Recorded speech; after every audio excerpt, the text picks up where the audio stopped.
Eu tenho gravado em vídeos, perdemos alguns, mas vimos uns 200, 250. O mais impressionante que eu consegui capturar é um objeto de aparência tubular, parecendo um tipo de cigarro prateado, e estava passando perto de um avião. Bem, excelente. Sem sombra de dúvidas, os céus da Cidade do México registram uma das taxas mais altas do continente em matéria de avistamentos de fenômenos OVNI. Mas qual é a explicação por trás dessas histórias? Acontece que tem muita gente. E se tem muita gente, isso significa que temos muitas testemunhas. Há muitos observadores. Aqui na Cidade do México, é muito comum vender balões com hélio e que as pessoas soltem. Aliás, tem eventos grandes, enormes, onde são usados um monte de balões e forma de tubos enormes e de até 50 metros com hélio. E podemos nos confundir com OVNIs, não é? E na verdade são só balões, mas eu também fiz algumas investigações sobre os OVNIs compridos e eu pude documentar que existem verdadeiros OVNIs. E eu pude filmar esses objetos durante 1 hora, fazendo movimentos constantes e repetitivos. Coisa que os balões, claro que não fazem. O aeroporto fica quase no centro da cidade, então temos um fluxo aéreo muito intenso, onde a cada 3 minutos temos um avião, um helicóptero e às vezes também as condições atmosféricas. A própria poluição propicia os efeitos que pareçam OVNIs. No centro da Cidade do México, na Praça do Zocalo, apareceu um objeto estranho no céu. O que era? Vários peritos tentaram dar uma explicação. Quando observamos esses tipos de fenômenos luminosos que viajam em linha reta, nos vem à mente 3 possíveis explicações mais terrestres: aviões ou satélites artificiais, a entrada de um meteoro ou objeto que vem do espaço exterior e por fricção se acende na atmosfera. Aqui havia uma 4ª explicação possível, que talvez seja o reingresso da sucata espacial. Há muito lixo espacial de satélites e restos que chegam à Terra. Mas o comportamento nesse caso, que se divide em 2 grupos e depois se une em um só, é muito curioso. Pode ser talvez um desses raios globulares ou... sei lá, talvez teria que perguntar o que mais as pessoas viram e ver se há outros registros de vídeo do mesmo fenômeno. Ainda não me atreveria a dar uma explicação do que realmente aconteceu. O que era o objeto que deixou marcas no céu do México? Denúncias como esta acontecem dia a dia na capital do país azteca. Os OVNIs permanecem lá porque tem alguma coisa. Seja um vórtice ou as pirâmides maias, que fazem parte das histórias dos OVNIs no mundo. É um dos lugares onde os OVNIs aparecem o tempo todo. Sem sombra de dúvidas, a Cidade do México é uma das regiões do planeta com maior quantidade de denúncias diárias de avistamentos de fenômenos OVNI. Apesar dos especialistas não conseguirem entrar num acordo sobre a natureza dessas manifestações, o fato é que a quantidade de incidentes que acontecem nessa cidade é apenas a ponta do iceberg para compreender o que se esconde por trás das histórias de avistamentos. Mas a Cidade do México não é o único lugar surpreendente pelo índice de avistamentos. Existem regiões do planeta que motivaram a mobilização de agências oficiais para tentar determinar o que acontece. As conclusões são assustadoras. Ao norte do Peru, no estado de Piura, está a cidade de Chulucanas. Toda a região está constantemente nos jornais por seus vários avistamentos. Em 2001, a cidade de Chulucanas começou a registrar uma série de acontecimentos inexplicáveis que rapidamente foram denunciados no Organismo Oficial de Estudos do Fenômeno OVNI da Força Aérea do Peru, a OIFA. Interessada em descobrir do que se tratava, a agência de investigações passou mais de 3 anos procurando evidências que estabelecessem a verdade por trás desse fato, apresentando como resultado um extenso relatório final que revelaria conclusões incríveis. Em Chulucanas foi revelada a primeira investigação oficial OVNI do Peru, por ordem de uma agência da Força Aérea Peruana, a OIFA.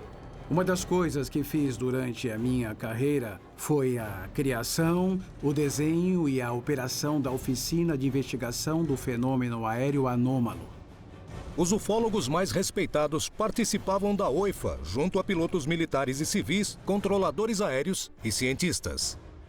No início de fevereiro de 2002, recebemos uma ligação de um jovem de Piura, ao norte de Lima, chamado Ivan Isa, e ele comentou que tinha vídeos muito interessantes.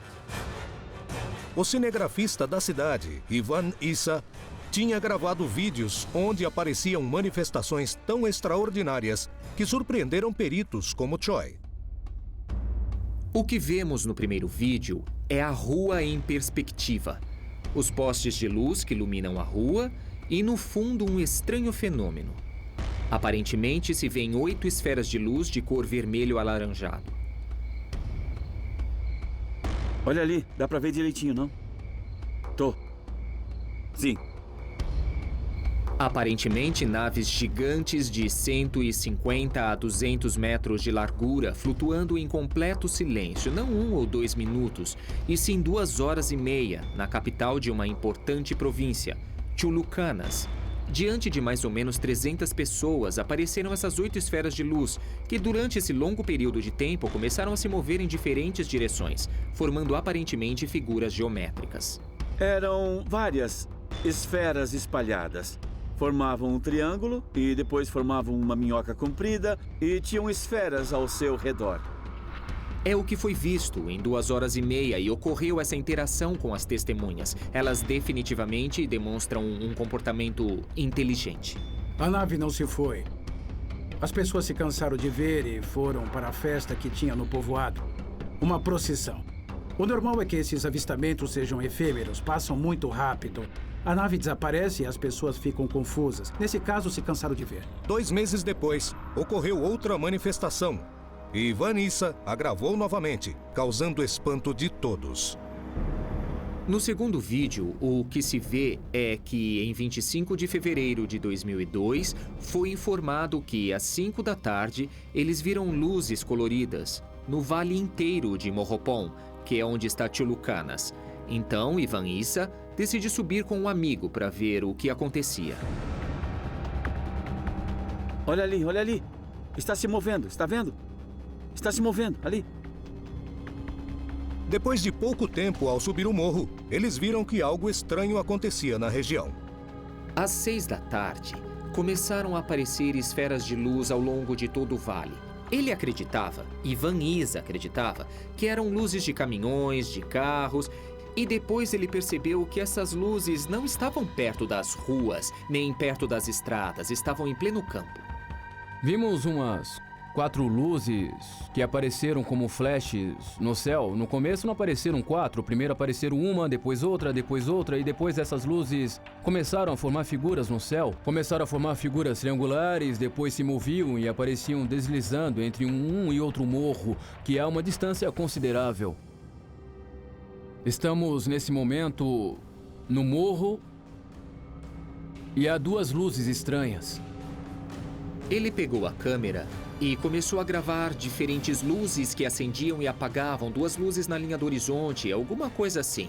Quando, de repente, ele disse algo, apontando para a região de Atapera, ao norte de Chulucanas. Ivan, olha, o que é isso? E, de repente, é quando eles veem um tipo de objeto voador em forma de uma lágrima que apresenta janelas. É uma nave grande. Tinha uma forma grande, muito grande, com uma parte esférica abaixo, e as demais luzes no momento se juntavam com essa nave grande, sabe? E sentimos medo, porque realmente não estávamos preparados para ter um contato com eles. Pelo menos não naquele momento, não me sentia preparado. Os fatos aconteciam. A prova seria estudada pela OIFA, a Agência Oficial da Investigação do Fenômeno OVNI do Peru. O que revelou o relatório desse escritório? Existe uma explicação para o fenômeno de Chulucanas? Por que essas regiões são o epicentro de tantos avistamentos? O que a ciência acha dessas hipóteses?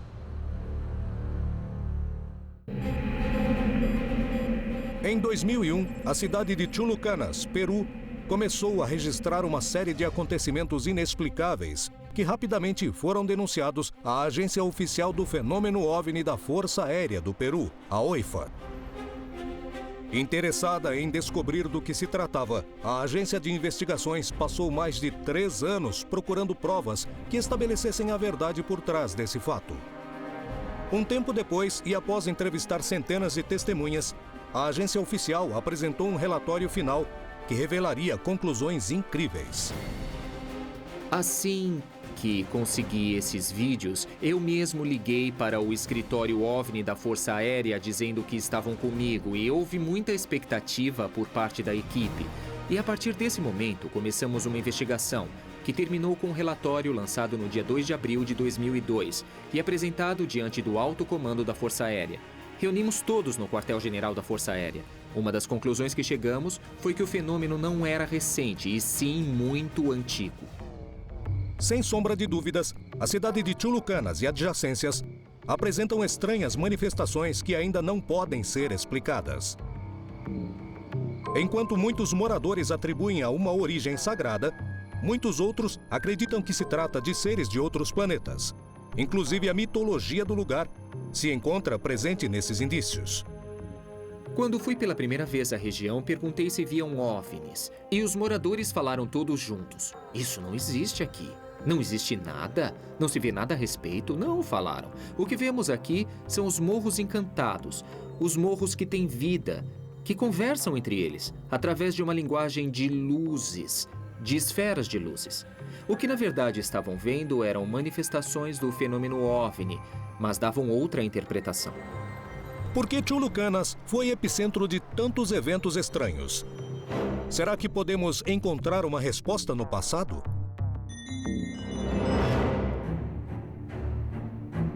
A América Latina é um continente com uma enorme riqueza arqueológica e, ultimamente, uma grande quantidade de investigadores afirma que, em muitos monumentos do passado, podem ser vistas as histórias que contam a presença de OVNIs na Terra, que teria começado na Antiguidade. Isso prova que a América Latina foi testemunha dessas manifestações em um passado remoto? É um continente ativo em matéria de OVNIs? Recebemos visitas de extraterrestres há milhares e milhares de anos. E podemos ver e provar com todas as evidências diferentes que nós temos que, considerando as referências textuais, as estátuas, desenhos, pinturas e monumentos gigantes, e isso pelo mundo todo, que foram construídos num passado remoto com a ajuda de, sem dúvida nenhuma, extraterrestres. Segundo os investigadores, o mundo está cheio de evidências que provariam que nossos ancestrais foram visitados por seres de outros planetas. Nossos ancestrais não tinham os jargões tecnológicos que nós temos hoje. Eles não tinham palavras específicas para objetos tecnológicos porque esses objetos não existiam naquele tempo. Então, os nossos ancestrais, eles descreveram, por exemplo, escadas celestes, baixando de ovos cósmicos. Isso quer dizer, entre aspas, é claro, e estes seres emergem. Algumas pinturas rupestres em grutas representam a convivência de humanos com seres muito diferentes de nós, inclusive com entidades que têm antenas ou que usam capacetes. E eles passaram os seus conhecimentos para alavancar a nossa civilização.